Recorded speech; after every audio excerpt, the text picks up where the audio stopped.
I hope you don't mind. I went ahead and put on a record. I don't really like silence. That's fine. I'm sorry, I don't believe I caught your name. I'd rather not say. Could you go ahead and blur out my face? You'll be completely anonymous. Alright. It was a dry summer day in Georgia. August 3rd to be exact. I remember that date because it was the day after my Braves beat our biggest rival. Those darn Phillies. Charles just got done buying a Monster at the local gas station. He never did bother stealing from those folks. Besides, he was focused on a much larger goal. This was the big one. I knew he could do it. I mean, he was Charles Wilson. Infamous. John Wise was in the back seat, playing with his lighter as always. He really knew how to piss me off. But I just laugh about it. No point in getting mad. John was like a brother to Charles, along with myself. Was John present for all of the robberies committed by Charles Wilson? No. Shoot, I wasn't even there for them all. But with Johnny, there was always something new. He was a clever little weasel. As a matter of fact, this one time we were at a drugstore. John looked at me with this huge smirk on his face and said, "Watch, I'm gonna be one of them innovators." He walked up to some customer and let his mouse go that he had in his pocket. I swear, that was the funniest thing I ever saw. Charles played the waiting game. Once the cashier went to grab a bucket and tried chasing down that mouse, he snuck behind the counter. I mean, it wasn't much money, but the great laugh we got definitely made up for that. Then this other time we went out, man, that was a gut buster. Excuse me, sir. It was the darndest thing, I kid you not. You're getting a little off topic. Oh, my apologies. You know, once I start talking, I just keep going. It's funny, my mama used to tell me that... Can you please finish explaining what happened on August 3rd? Oh, yeah.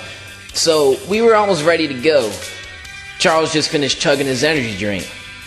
That man has so much energy. It was like he was flying apart in all directions. And John was just being John, playing with that plastic that he just melted. We made a pit stop at Charles' house. To grab a mask, I assume. No, he never needed a mask. People didn't know him by his face. They knew him by his name, Charles Wilson. But anyways, his entrance always creeped me out. Walking down that hallway of his that looked like an aisle at the Hitman grocery store or something, I don't know. With all them mysterious photos and diagrams he had up. He never really explained what they were. But then again, I never asked. We pulled up to the location. Once I laid eyes on that building, my stomach dropped. I could feel trembles and goosebumps all throughout my body. Felt like a rattlesnake the way my hand was shaking. For a moment there, I didn't think I could go through with it. Charles grabbed me by the shoulders and tried to talk some sense. Said, "Relax. Everything will be alright. Just sit and wait for the signal. We'll be out in a minute." Strange thing is, I saw a cop in the distance as he was saying that. But I couldn't say anything. The words just wouldn't come out. Next thing I know, Charles and John were closing the car doors behind them and running towards the building. Did you get out and stop them? No. I froze.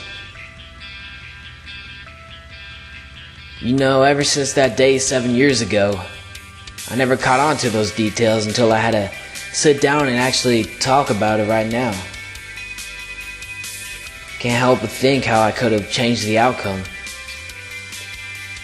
Maybe they'd still be here had I stopped them. You don't think this was entirely your fault, do you?